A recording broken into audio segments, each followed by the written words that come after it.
ವೀಕ್ಷಕರೇ, ಇವತ್ತಿನ ನಮ್ಮ ವಿಶೇಷ ಮಹರ್ಷಿವಾಣಿ ಕಾರ್ಯಕ್ರಮಕ್ಕೆ ಹಿಂದೂ ಜನಜಾಗೃತಿ ಸಮಿತಿಯಿಂದ ಮೋಹನ್ ಗೌಡ ಮತ್ತು ನವೀನ್, ಹಾಗೆಯೇ ಸನಾತನ ಸಂಸ್ಥೆಯಿಂದ ತಿಮ್ಮಪ್ಪಯ್ಯ ಮತ್ತು ಲಲಿತಾ ತಿಮ್ಮಪ್ಪಯ್ಯ ಅವರು ಆಗಮಿಸಿದ್ದಾರೆ. ಹಿಂದೂ ಧಾರ್ಮಿಕ ಸನಾತನ ಪಂಚಾಂಗವನ್ನು ನಮ್ಮ ಡಾಕ್ಟರ್ ಮಹರ್ಷಿ ಆನಂದ್ ಗುರೂಜಿ ಅವರ ಅಮೃತ ಹಸ್ತದಿಂದ ಬಿಡುಗಡೆಗೊಳಿಸಬೇಕು ಅನ್ನುವಂಥ ಉದ್ದೇಶದಿಂದ ಆಗಮಿಸಿದ್ದಾರೆ. ಬನ್ನಿ ಅವರನ್ನು ಕಾರ್ಯಕ್ರಮಕ್ಕೆ ಸ್ವಾಗತಿಸೋಣ. ಸರ್ ನಮಸ್ತೆ, ಕಾರ್ಯಕ್ರಮಕ್ಕೆ ಸ್ವಾಗತ. ಸರ್, ಇದು ಒಂದು ವಿಶೇಷವಾಗಿರ್ತಕ್ಕಂಥದ್ದು ಸನಾತನ ಪಂಚಾಂಗ ಪ್ರತಿಯೊಬ್ಬರ ಕೈಯಲ್ಲೂ ಇರಬೇಕು. ಪ್ರತಿಯೊಬ್ಬರೂ ಸಹಿತ ತಮ್ಮ ದೈನಂದಿನ ಜೀವನ ಪ್ರತಿನಿತ್ಯದ ಕಾರ್ಯಕ್ರಮದಲ್ಲಿ ಪ್ರತಿನಿತ್ಯ ಅವರ ಒಂದು ವಿಶೇಷತೆಗಳನ್ನು ಜೊತೆಗೆ ಅವತ್ತಿನ ತಿಥಿವಾರ ನಕ್ಷತ್ರವನ್ನು ತಿಳ್ಕೊಳ್ಬೇಕು ಎಂಬತಕ್ಕಂಥ ಹಂಬಲ ಪ್ರತಿಯೊಬ್ಬರಲ್ಲೂ ಇರುತ್ತೆ. ತಿಥಿವಾರ ನಕ್ಷತ್ರ ತಿಳ್ಕೊಂಡು ಲಾಭ ನಷ್ಟಗಳು, ಒಳ್ಳೆಯದು ಕೆಟ್ಟದ್ದು ಯಾವುದಿದೆ, ಹೇಗೆ ಮಾಡಬೇಕು, ಗುರು ಪರಂಪರೆ ಅಂದ್ರೇನು, ಗುರುಗಳ ಮಾರ್ಗದರ್ಶನ ಅಂದ್ರೇನು, ನಾವು ಇವತ್ತು ಮಾಡುವಂತಹ ಕಾಯಕದಲ್ಲಿ ಲಾಭ ನಷ್ಟಗಳೇನು, ಇದೆಲ್ಲವೂ ಪಂಚಾಂಗದಲ್ಲಿರ್ತಕ್ಕಂಥದ್ದು. ಅಂತಹದರಲ್ಲಿ ಸನಾತನ ಪಂಚಾಂಗ ಎಂಬತಕ್ಕಂಥದ್ದು 2017ಕ್ಕೆ ಇದು ವಿಶೇಷವಾಗಿ ರಚಿಸಲ್ಪಟ್ಟಿರ್ತಕ್ಕಂಥದ್ದು.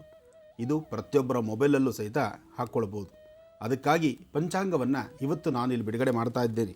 ನನ್ನ ಆತ್ಮೀಯರ ಜೊತೆಯಲ್ಲಿ ಇವತ್ತು ಇಂಥ ಒಂದು ವಿಶೇಷವಾಗಿರ್ತಕ್ಕಂತಹ ಪಂಚಾಂಗವನ್ನು ಬಿಡುಗಡೆ ಮಾಡುವಂಥ ಭಾಗ್ಯ ನಂದಾಗಿದೆ.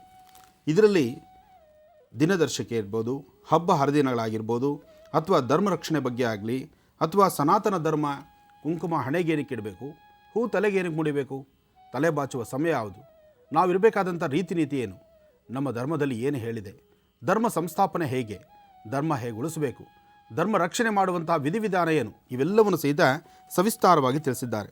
ಮುಹೂರ್ತ ಇದೆ, ಜೊತೆಗೆ ಮಹಾನ್ ಸಂತರ ಬಗ್ಗೆ ಇದೆ, ಜೊತೆಗೆ ಇದೆಲ್ಲದಕ್ಕಿಂತ ರಾಷ್ಟ್ರ ರಕ್ಷಣೆ ಎಂಬತಕ್ಕಂಥ ವಿಶೇಷವಾಗಿರ್ತಕ್ಕಂಥ ಧರ್ಮಘೋಷ ಇದೆ, ಹಿಂದುತ್ವದ ದರ್ಶನ ಇದೆ. ಹೀಗೆ ಒಂದೊಂದು ಸಹಿತ ಭಾಳ ವಿಶೇಷವಾಗಿ ಅರ್ಥಗರ್ಭಿತವಾಗಿರ್ತಕ್ಕಂಥದ್ದು. ಇದು ನಮ್ಮ ಹಿಂದೂ ಸನಾತನ ಧರ್ಮದ ಧರ್ಮ ರಕ್ಷಣೆಗಾಗಿ ಧರ್ಮ ಸೂಕ್ಷ್ಮತೆಗಳನ್ನು ತಿಳ್ಕೊಳ್ಳುವಂಥದ್ದು. ಜೊತೆಗೆ ತಿಥಿವಾರ ನಕ್ಷತ್ರವನ್ನು ಸಹಿತ ಭಗವಾನ್ ಕೃಷ್ಣ ಪರಮಾತ್ಮ ಎಲ್ಲವನ್ನು ಸಹಿತ ಭಾಳ ಅಚ್ಚುಕಟ್ಟಾಗಿ ತೋರಿಸಿರುವಂಥ ನಾನಾ ವಿಶೇಷವಾಗಿರ್ತಕ್ಕಂಥ ಅರ್ಥಗರ್ಭಿತವಾಗಿರ್ತಕ್ಕಂಥ ದಿನಚರಿ. ಇಷ್ಟೆಲ್ಲ ಅರ್ಥಗೊಂಡಿರ್ತಕ್ಕಂಥ ಅರ್ಥೈಸಿರ್ತಕ್ಕಂಥ ಹಬ್ಬಗಳು, ಹಬ್ಬ ಹರಿದಿನಗಳು, ವಿವಾಹ ಮುಹೂರ್ತಗಳು ಎಲ್ಲವೂ ಚೆನ್ನಾಗಿ ಮಾಡಿದ್ದಾರೆ. ಇದು ಪ್ರತಿಯೊಬ್ಬರ ಪಾಕೆಟಲ್ಲಿ ಮೊಬೈಲಲ್ಲಿ ಇರ್ತಕ್ಕಂಥದ್ದು. ಇನ್ನು ಮುಂದೆ ಎಲ್ಲ ಮೊಬೈಲೇ ಪ್ರಪಂಚ ಆದ್ದರಿಂದ ಆ ಪ್ರಪಂಚದಲ್ಲಿ ಇದೊಂದು ವಿಶೇಷವಾದಂತಹ ಬೃಹತ್ ಪ್ರಪಂಚ. ಇದು ಮೊಬೈಲ್ ಪ್ರಪಂಚ. ಈ ಮೊಬೈಲಲ್ಲಿ ಈ ಒಂದು ಆ್ಯಪ್ನ ಹಾಕ್ಕೊಳ್ಳೋದ್ರಿಂದ ನಿಮ್ಮೆಲ್ಲರಿಗೂ ದಿನಚರಿನ ಪಂಚಾಂಗವನ್ನು ತಿಳ್ಕೊಳ್ಬಹುದು. ನಾನೇನೋ ಇಷ್ಟು ತಿಳಿಸಿದ್ದೀನಿ, ಇದರೊಳಗಿರುವಂಥದ್ದು ತಾವು ಮಾತಾಡಿ. ನಮಸ್ಕಾರ. ಸನಾತನ ವೈದಿಕ ಹಿಂದೂ ಧರ್ಮದ ಆಚಾರಗಳು, ವಿಚಾರಗಳು, ದಿನನಿತ್ಯ ಕರ್ಮಗಳು, ನಾವು ಸ್ನಾನವನ್ನು ಯಾಕೆ ಮಾಡಬೇಕು, ಸ್ನಾನ ಮಾಡುವಾಗ ಯಾವ ಶ್ಲೋಕ ಹೇಳಬೇಕು, ಬೆಳಗ್ಗೆ ಎದ್ದಾಗ ಯಾವ ಶ್ಲೋಕ ಹೇಳಬೇಕು, ಮಲಗುವಾಗ ಯಾವ ಶ್ಲೋಕ, ನೀರು ಕುಡಿಯುವಾಗ ಯಾವ ಶ್ಲೋಕ, ಅದೇ ರೀತಿಯಲ್ಲಿ ನಾವು ಆಹಾರ ಗ್ರಹಣ ಮಾಡಬೇಕಾದ್ರೆ ನಮ್ಮ ಸನಾತನ ವೈದಿಕ ಹಿಂದೂ ಪರಂಪರೆಯ ಆಚರಣೆಗಳನ್ನು ಸೈದ್ಧಾಂತಿಕವಾಗಿ ಆಧ್ಯಾತ್ಮಿಕ ಕಾರಣಗಳಿಂದ ಧಾರ್ಮಿಕ ಹಿನ್ನೆಲೆಯಲ್ಲಿ ಈ ಪಂಚಾಂಗದಲ್ಲಿ ವಿಶ್ಲೇಷಣೆಯನ್ನು ಮಾಡಿದ್ದಾರೆ. ಇದು ಧರ್ಮ ಪ್ರಸಾರದ ಉದ್ದೇಶದಿಂದ ಉಚಿತವಾಗಿ ಆ್ಯಂಡ್ರಾಯ್ಡ್ ಮೊಬೈಲ್ಗಳಲ್ಲಿ ಇದನ್ನು ಡೌನ್ಲೋಡ್ ಮಾಡ್ಕೊಳ್ಬೋದು. ಇದು 9 ಭಾಷೆಗಳಲ್ಲಿದೆ. ಇವತ್ತು ನಾವು ಕನ್ನಡ ಈ ಸನಾತನ ಪಂಚಾಂಗ 2017 ಡಾಕ್ಟರ್ ಮಹರ್ಷಿ ಆನಂದ್ ಗುರೂಜಿಯವರ ಅಮೃತ ಹಸ್ತದಿಂದ ಬಿಡುಗಡೆ ಮಾಡಿದ್ದೇವೆ. ಸನಾತನ ಸಂಸ್ಥೆ ಮತ್ತು ಹಿಂದೂ ಜನಜಾಗೃತಿ ಸಮಿತಿಯ ಧರ್ಮ ಪ್ರಸಾರದ ಹಿಂದೂ ಧಾರ್ಮಿಕ ಆಚರಣೆಗಳನ್ನು ಪ್ರತಿಯೊಬ್ಬ ವ್ಯಕ್ತಿಗೂ ತಲುಪಿಸಬೇಕು ಹೇಳುವ ಮಹಾನ್ ಉದ್ದೇಶದ ಒಂದು ಸಂಕಲ್ಪದ ಭಾಗವಾಗಿದೆ. ಎಳ್ಳಮೋಸೆ ಎಂದು ಇರ್ತಕ್ಕಂತಹ ಪ್ರಾರಬ್ಧ ಕರ್ಮವನ್ನು ದೂರ ಮಾಡಿಕೊಳ್ಳಿಕ್ಕಾಗಿ ಮನೆಯಲ್ಲಿರ್ತಕ್ಕಂತಹ ಮಕ್ಕಳ ವಿದ್ಯಾಭ್ಯಾಸಕ್ಕಾದರೂ, ದಾಂಪತ್ಯದಲ್ಲಿರ್ತಕ್ಕಂತಹ ವಿರಸ ಸನ್ನಿವೇಶಕ್ಕಾದರೂ, ಅಥವಾ ಆರ್ಥಿಕ ಪರಿಸ್ಥಿತಿ ಅಭಿವೃದ್ಧಿಗಾದರೂ, ತಂತ್ರಸಾರದ ಮೂಲ ರಹಸ್ಯಗಳನ್ನು ಭೇದಿಸಲಿಕ್ಕಾದರೂ, ಯಾರು ತಂತ್ರಸಾರವನ್ನು ಬರೀ ಕಣ್ಣು ಮನುಷ್ಯನಿಗೆ ಒಂದು ಕಲ್ಲೇಟು ಹೊಡೆದ್ರೂ ತಟ್ಕೊಳ್ಬೋದಂತೆ. ಈ ಕಣ್ಣಿನ ಏಟಿದೆಯಲ್ಲ, ಇದು ಬಹಳ ಕೆಟ್ಟದ್ದು. ಕಲ್ಲಲ್ಲಿ ಹೊಡೆದಂಥ ಸ್ಥಳ ಮಾತ್ರ ಕಪ್ಪಾಗುತ್ತೋ ಅಥವಾ ಕೆಂಪಾಗುತ್ತೋ ಅಥವಾ ಊದ್ಕೊಳ್ಳುತ್ತೋ, ಅಲ್ಲಷ್ಟು ನೋವು 3 ದಿವಸ 6 ದಿವಸ ಇರ್ಬೋದು. ಅಪ್ಪಪ್ಪ ಅಂದರೆ 9 ದಿವಸ ನಾವು ಏನೂ ಅದ್ರ ಬಗ್ಗೆ ಟ್ರೀಟ್ ತೊಗೊಳ್ಳಿಲ್ಲ ಅಂದರೆ 9 ದಿವಸ ಆ ಕಲ್ಲಲ್ಲಿ ಹೊಡೆದಿರೋಂಥ ನೋವು, ಎಲ್ಲಿ ಕಲ್ಲಲ್ಲಿ ಹೊಡೆದಿರ್ತಾರೋ ಆ ಸ್ಥಳಕ್ಕೆ ನೋವಿರುತ್ತೆ. ಆದರೆ ಕಣ್ಣು, ಮನುಷ್ಯನ ಕಣ್ಣಿದೆಯಲ್ಲ, ಅದು ತುಂಬ ಕೆಟ್ಟದ್ದು. ಕಣ್ಣಿಗೆ ಕಲ್ಲು ಕರಗುತ್ತೆ ಅಂತ ಹೇಳ್ತಾರೆ. ಹಾಗೆ ಈ ಕಲ್ಲಿಗಿನ್ನ ಕಣ್ಣೇಟು ಬಹಳ ದೊಡ್ಡದು. ಅಂತಹ ಕಣ್ಣಿನಿಂದ ದೃಷ್ಟಿದೋಷಕ್ಕೆ ಒಳಗಾಗಿರ್ತಕ್ಕಂತಹ ಕುಟುಂಬಗಳು, ಸಂಸಾರಗಳು ಅಥವಾ ವ್ಯಕ್ತಿಗಳು ಯಾರೊಬ್ಬರಿಗಾದರೂ ಸಹಿತ ಈ ಕಣ್ಣು ದೃಷ್ಟಿಯಿಂದ ಮುಕ್ತರಾಗಲಿಕ್ಕೆ ಇದೊಂದು ತಂತ್ರಸಾರ ತುಂಬ ಕೆಲಸ ಮಾಡುತ್ತೆ. ಈ ತಂತ್ರಸಾರದ ಮಹಿಮೆ ಅಷ್ಟಿಷ್ಟಲ್ಲ, ಇದು ಬಹಳಷ್ಟು ಇರ್ತಕ್ಕಂಥದ್ದು. ಜೊತೆಗೆ ಇದು ಅನುಭವ ಸಿದ್ಧಿ.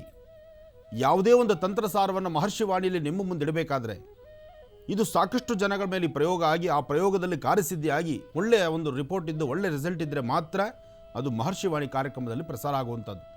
ಇದು ಚೆನ್ನಾಗಿ ಅರ್ಥ ಮಾಡ್ಕೊಳ್ಳಿ. ಇದು ಇವತ್ತು ನೆನ್ನೆ ಕಾರ್ಯಕ್ರಮ ಅಲ್ಲ, ಅಥವಾ ಇವತ್ತು ನೆನ್ನೆ ನಾವು ನಿಮಗೆ ತಿಳಿಸುವಂತಹ ತಂತ್ರಸಾರ ಅಲ್ಲ. ಈ ಒಂದು ತಂತ್ರಸಾರಕ್ಕೆ ಸಾಕಷ್ಟು ಆಧಾರಗಳಿದ್ದು, ತಂತ್ರಸಾರವನ್ನು ಹಿಂದಿನವರು ಬರೆದಿರ್ತಕ್ಕಂತಹ ಗ್ರಂಥಗಳಲ್ಲಿ ಆಧಾರಗಳನ್ನು ಹಿಡಿದು ಇಂಥ ಸಮಸ್ಯೆಗಳಿಂದ ಮುಕ್ತರಾಗಿ ಒಂದಿಷ್ಟು ನೆಮ್ಮದಿ ಕಾಪಾಡಿಕೊಳ್ಳಿಕ್ಕೋಸ್ಕರನೇ ನಮ್ಮ ಮಹರ್ಷಿ ವಾಣಿ ಕಾರ್ಯಕ್ರಮದಲ್ಲಿ ನಿಮ್ಮೊಂದಿಡುವಂತಹದ್ದು. ಈ ತಂತ್ರಸಾರವನ್ನು ಯಾವುದೇ ಕಾರಣಕ್ಕೂ ಮಾಡುವಂತಹ ವಿಧಿವಿಧಾನದಲ್ಲಿ ವ್ಯತ್ಯಾಸ ಮಾಡಬಾರ್ದು. ಅದಕ್ಕಾಗಿ ಸವಿಸ್ತಾರವಾಗಿ ಶಾಸ್ತ್ರಬದ್ಧವಾಗಿ ಮಾಡುವಂತಹ ಕ್ರಮವನ್ನು ಅಚ್ಚುಕಟ್ಟಾಗಿ ಮಾಡಬೇಕು. ಮೊದಲನೇದಾಗಿ ಈ ತಂತ್ರಸಾರಕ್ಕೆ ನೈವೇದ್ಯ ಅಂತಕ್ಕಂಥದ್ದು, ಅಮಾವಾಸ್ಯೆಯಂದು ತಂತ್ರಸಾರಕ್ಕೆ ಬೇಕಾಗಿರ್ತಕ್ಕಂತಹ ನೈವೇದ್ಯ. ಆ ನೈವೇದ್ಯ 1 ಹಿಡಿಯಷ್ಟು ಅಕ್ಕಿಯಲ್ಲಿ ಮಾಡ್ತಕ್ಕಂಥ ಅನ್ನ. ಬರೀ 1 ಹಿಡಿ ಅಕ್ಕಿ ಮಾತ್ರ ಯಾರಿ ತಂತ್ರಸಾರವನ್ನು ಮಾಡುವಂತಹ ಮನೆಯಲ್ಲಿ ಪ್ರಧಾನರು ಯಾರಿದ್ದಾರೋ, ತಂದೆ ತಾಯಿ ಅಜ್ಜಿ ತಾತ ಮನೆಯಲ್ಲಿ ಯಾರು ಹಿರಿಯರಿದ್ದರೆ ಅವ್ರ ಕೈಯಿಂದನೇ ಅನ್ನದ ಅಕ್ಕಿನ ಒಂದು ಹಿಡಿಯಷ್ಟು ಅಕ್ಕಿ ತಗೊಳ್ಬೇಕು. ಅಕ್ಕಿನ ಅನ್ನ ಮಾಡಬೇಕು. ಚೆನ್ನಾಗಿ ಅರ್ಥ ಮಾಡ್ಕೊಳ್ಳಿ. ಮನೆಯಲ್ಲಿ ಯಾರು ಹಿರಿಯರಿದ್ದಾರೋ, ನಿಮ್ಮ ಅತ್ತೆ ಮಾವ ಇರ್ಬೋದು, ಈ ಕಡೆ ತಂದೆ ತಾಯಿ ಇರ್ಬೋದು, ಅಥವಾ ಅಜ್ಜಿ ತಾತ ಇರ್ಬೋದು, ಮನೆಯಲ್ಲಿ ಯಾರು ಹಿರಿಯರಿದ್ದಾರೋ ಅವರ ಕೈಯಿಂದ 1 ಹಿಡಿಯಷ್ಟು ಅಕ್ಕಿ ತೆಗೆದುಕೊಂಡು ಅಮಾವಾಸ್ಯೆ ಎಂದು ಅನ್ನ ಮಾಡಬೇಕು. ಆ ಅನ್ನವನ್ನು 3 ಭಾಗವಾಗಿ ಮಾಡಬೇಕು.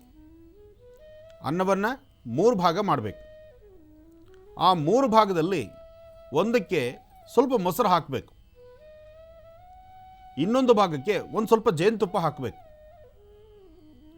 ಇನ್ನೊಂದು ಭಾಗದ ಅನ್ನಕ್ಕೆ ಒಂದು ಸ್ವಲ್ಪ ಅರಿಶಿಣ ಹಾಕಬೇಕು. 1 ಹಿಡಿ ಅಕ್ಕಿಯಲ್ಲಿ ಅನ್ನ ಮಾಡಿ ಆ ಅನ್ನವನ್ನು 3 ಭಾಗ ಮಾಡಿ, ಒಂದಕ್ಕೆ ಮೊಸರು, ಮತ್ತೊಂದು ಭಾಗ ಜೇನುತುಪ್ಪ, ಮತ್ತೊಂದು ಭಾಗ ಅರಿಶಿಣ, ಈ 3 ಭಾಗವನ್ನು 3 ಎಲೆಗಳ ಮೇಲೆ ಇಡಬೇಕು. ಆ 3 ಎಲೆಗಳಲ್ಲಿ ಒಂದು ಅರಳಿ ಎಲೆ, ಅಶ್ವತ್ಥದ ಎಲೆ, ಎರಡನೇದು ಬಿಳಿ ಎಕ್ಕದ ಎಲೆ, ಮೂರನೇದು ವಿಳೆದೆಲೆ. ವಿಳೆದೆಲೆ ಮೇಲೆ ಇಡ್ತಕ್ಕಂತಹ ಅನ್ನ ಜೇನುತುಪ್ಪ ಕಲಸಿರ್ತಕ್ಕಂಥದ್ದು. ಜೇನುತುಪ್ಪ ಒಂದೇ ಡ್ರಾಪು.